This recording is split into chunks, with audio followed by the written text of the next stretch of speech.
This is an instruction video on replacing a crankshaft position sensor in a 2002 Dodge Durango 5.9 liter V8.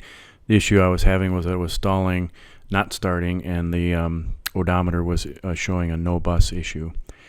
On the top side, driver's side, is the connector for the sensor. It's not the gray connector, that's for the camshaft position sensor. The crankshaft position sensor is the black connector that's behind it.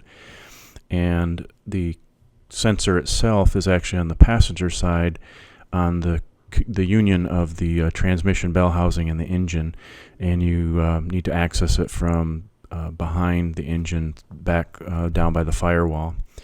Now I've also taken away the wheel well so that you can see here. I've seen it repaired on some trucks from this angle, but that is the sensor. And there's just two bolts that hold it on. Both bolts have either a 1/2-inch hex or a 6mm Allen fitting. That's all there is to installing it, but it's really difficult to get to it.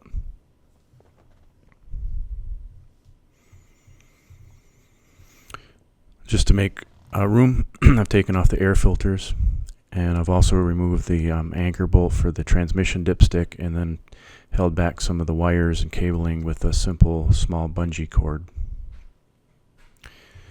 Now, one thing I did to make it easier was actually I plugged in the new unit on the top side before installing it. That way I could drop it down behind the firewall and I didn't have to try to fish the cable up. It was easier to send the sensor down behind the firewall and install it rather than try to fish the cable up.